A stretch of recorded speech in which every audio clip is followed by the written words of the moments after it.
Hello, good morning student. आज हम लोग रोप्स के बारे में पढ़ेंगे। रस्सी, जिसका नाम है रस्सी, के बारे में जानेंगे। और रस्सी क्या होता है, आइए संक्षिप्त रूप में पहले जान लेते हैं, उसके बाद लेसन पर चलेंगे। तो रस्सी क्या होता है, आपके घरों में भी इस्तेमाल होता है। ये सभी कोई इसका धड़ल्ले से इस्तेमाल करते हैं। और आपके ये NSQ लेवल 5 सिलेबस के अनुसार ये बनाया जा रहा है ये वीडियो। तो ये रोप्स के बारे में चलिए सारांश रूप में आइए जानते हैं। अलग अलग रेशा यानी फाइबर्स मिलकर के जो है रस्सी बनता है। अलग अलग रेशा यानी धागा मिलकर के रस्सी बनता है। यह किसी का भी हो सकता है, यानी कॉटन, हेम्प मतलब पटसन होता है, या सन। हेम्प मीन्स HEMP, हेम्प मतलब पटसन होता है या सन होता है। मनीला, स्टील, सिंथेटिक, वायर इत्यादि द्वारा बनाया जाता है। हेम्प एवं मनीला रोप बनाना पौधा होता है, यानी बनाना प्लांट से उत्पादित किया जाता है। साधारणतः रोप 3 या 4 रस्सी का बल यानी स्ट्रैंड में बना रहता है। मनीला एवं हेम्प रोम हल्का वजन उठाने के लिए रोम पुल्ली ब्लॉक के साथ इस्तेमाल किया जाता है। यानी रस्सा जो है विभिन्न रेशा मिल कर के वो रोप बनता है। और यह किसी का भी हो सकता है, कॉटन यानी सूत का भी हो सकता है, हेम्प यानी पटसन या सन का भी हो सकता है, मनीला का भी होता है। मनीला एक प्लांट होता है, उसका हो सकता है। स्टील का हो सकता है, यानी लोहे का हो सकता है। सिंथेटिक वायर, सिंथेटिक का हो सकता है। प्लास्टिक का हो सकता है। वायर मतलब तार का हो सकता है, इत्यादि द्वारा रस्सी का निर्माण किया जाता है। तो आइए जानते हैं इसके रोप का यानी रस्से का इस्तेमाल करते समय सावधानियां कुछ हैं। शार्प एज पर रोप इस्तेमाल नहीं करना चाहिए, यानी तेज़ धार वाला पर रस्से का इस्तेमाल नहीं करना चाहिए, नहीं तो यह शीघ्र नष्ट हो जाता है या कट जाता है। नेक्स्ट, रस्सा हमेशा सूखे की स्थिति में रखना चाहिए, सुखा करके ही रखना चाहिए, अन्यथा यह सड़ जाता है। नमी युक्त रोप को यानी रस्से को लूज स्थिति में सुखाना चाहिए। सूखने के बाद ही इसका इस्तेमाल करना चाहिए। और रस्सा को पत्थर या अन्य रफ सरफेस पर इस्तेमाल नहीं करना चाहिए, अन्यथा ये शीघ्र नष्ट हो जाता है। अब आइए कुछ इसके गांठ के नाम है। रस्से में जो गांठ लगाया जाता है उसके भी कुछ नाम हैं। जैसे बोलाइन नॉट बोला जाता है, KNOT। नॉट मीन्स गांठ होता है। जैसे एक गांठ का नाम है बोलाइन नॉट, यानी बोलाइन गांठ। Square not, sheep shank not, slip not, double hitch not. मतलब ये 5 प्रकार के जो है गांठ पाए जाते हैं, गांठ लगाए जाते हैं। काम करते समय ये 5 प्रकार के गांठ का इस्तेमाल किया जाता है। और इसका उपयोग क्या है, जैसे बोलाइन नट का उपयोग नॉन स्लिपिंग आई, आसानी से ये मतलब खुलता है, खुलना। स्क्वायर नट का उपयोग बराबर डायमीटर के रोप को बांधना, नमी होने पर ये फिसलता है। शीप शैंक नॉट, बिना काटे रस्सी को छोटा किया जाना। स्लिप नॉट, हल्का वजन उठाने के लिए। डबल हिच नॉट, छोटे पाइप या रिंग को मजबूती से पकड़ना। तो आइए आगे चलते हैं। At the end of this lesson you shall be able to name the different types of ropes and their usages, यानी विभिन्न प्रकार के रस्से के नाम तथा उनके उपयोगों को बताना। State the precautions to be observed while using ropes. रस्से का उपयोग करते समय पालन किए जाने वाले पूर्वोपाय को बताना यानी सावधानी को बताना। State the general inspection points for using ropes, रस्से का उपयोग करने के लिए जांच करने वाले सामान्य पॉइंटों को बताना। तो आइए एक एक करके आगे बढ़ते हैं। Ropes are made from individual fibres spun together like string और यार्न। यार्न मीन्स सूत होता है। रस्से अलग अलग फाइबर के यार्न यानी सूत के स्ट्रंग जैसे एक साथ स्पन करके बनाया जाता है। Ropes are made from individual fibres यानी अलग अलग धागे को साथ मिला करके स्पन टुगेदर लाइक स्ट्रिंग और यार्न यानी उस धागे को एक साथ मिला करके रस्से का निर्माण किया जाता है। Hemp, cotton, Manila, steel and synthetic wire are used in the manufacture of rope. Hemp यानी जैसा कि जानते हैं सन या पटसन को कहते हैं। कॉटन मतलब सूत होता है। मनीला नाम है। स्टील लोहा and synthetic wire are used in the manufacture of rope. जहाँ पर उत्पादन होता है कंपनी में वहाँ पर ये सन, पटसन, सूत, मनीला, लोहा, सिंथेटिक वायर का उपयोग किया जाता है और वहाँ पर इसका तैयार किया जाता है। Manila and hemp ropes are manufactured from the fibre of wild banana plants.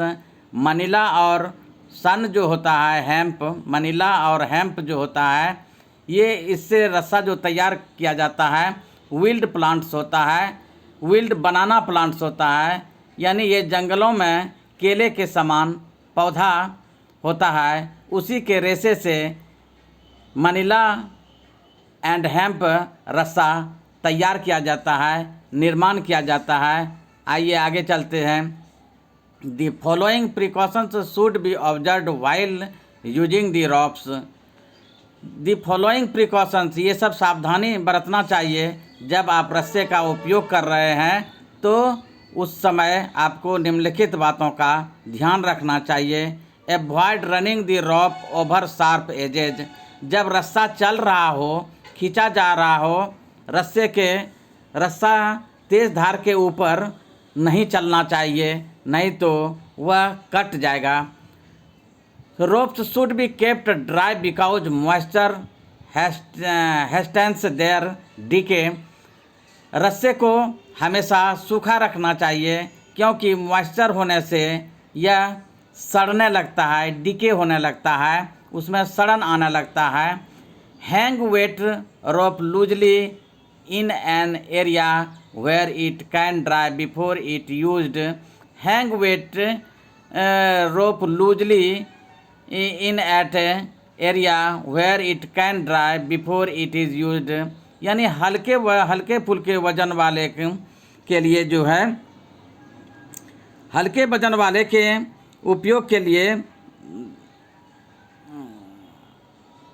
हल्के वजन वाले के लिए थोड़ा लूज ही रस्से को बांधा जा सकता है। इसके उपयोग के पहले उसे सुखा लेना चाहिए। Avoid dragging of rope over concrete, gravel and other rough surfaces.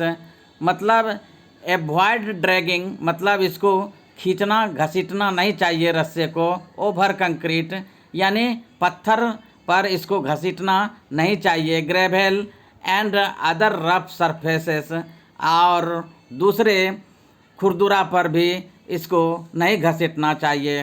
Frozen rope should not be used until it is थावेड।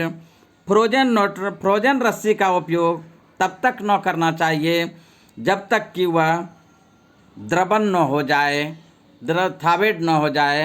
आइए आगे बढ़ते हैं। Wire ropes. अब वायर रॉप्स क्या होता है इसके बारे में जानते हैं। वायर रॉप्स और cables are built up of strands of wire laid together in the direction of opposite twists which forms the rope.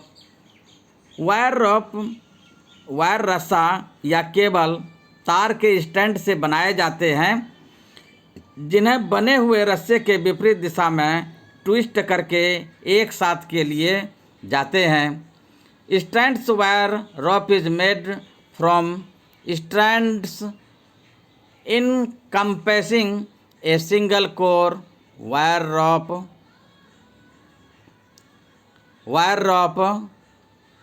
Ropes are used for heavy duty hosting.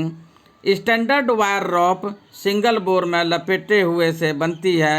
Wire rope का उपयोग heavy duty hosting के लिए किया जाता है।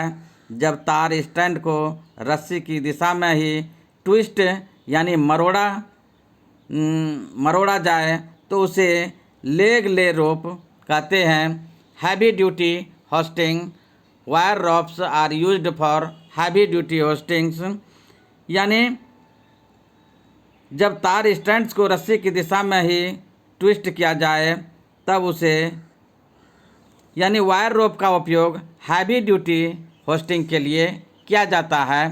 Wire ropes are used for heavy duty hoisting, यानी wire rope का उपयोग हैवी ड्यूटी के होस्टिंग के लिए किया जाता है। When the wires and strands are twisted in the same direction, the rope is known as Langley rope, as per figure shown in figure 1. जब तार स्ट्रैंड को रस्सी की दिशा में ही ट्विस्ट यानी मरोड़ा जाता है तो उसे लेग रोप कहते हैं। And when twisted in the opposite direction is known as regular lay rope in figure 2. The combined lay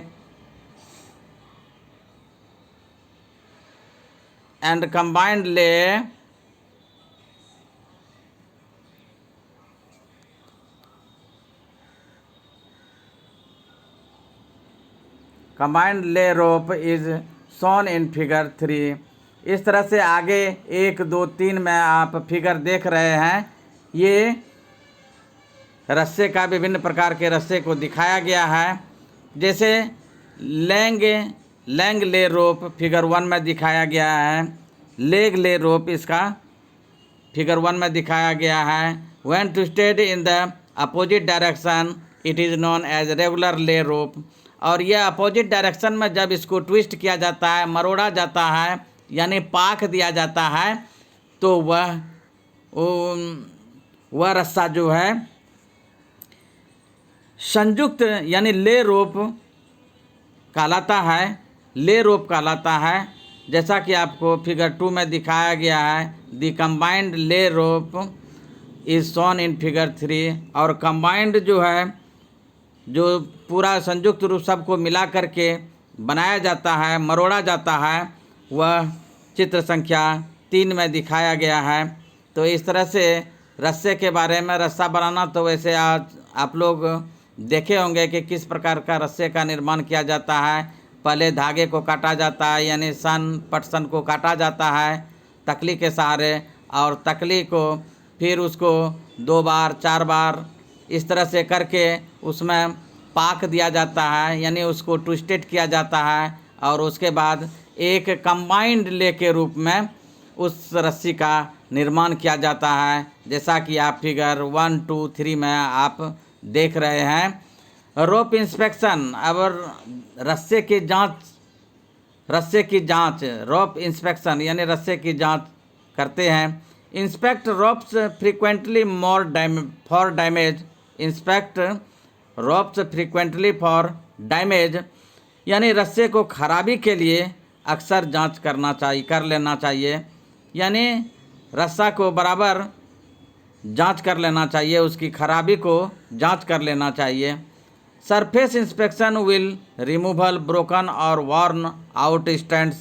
surface का इंस्पेक्शन सरफेस का जांच टूटा हुआ या घिसा हुआ स्टैंड को व्यक्त करता है।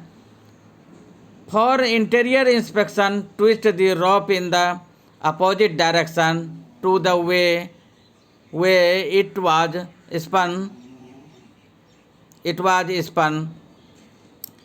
आंतरिक जांच के लिए रस्से को उसके स्पन किए हुए से विपरीत दिशा में ट्विस्ट कर देना चाहिए।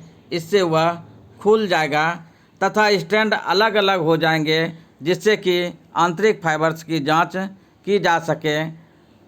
उस रस्से को आप उसका स्ट्रैंड से तोड़ करके भी जांच सकते हैं कि अंदर में रस्सा जो है नमी के कारण सड़ तो नहीं रहा है, इत्यादि। ये सब बातों को ध्यान देना चाहिए, ज़्यादा जांच की ज़रूरत नहीं है।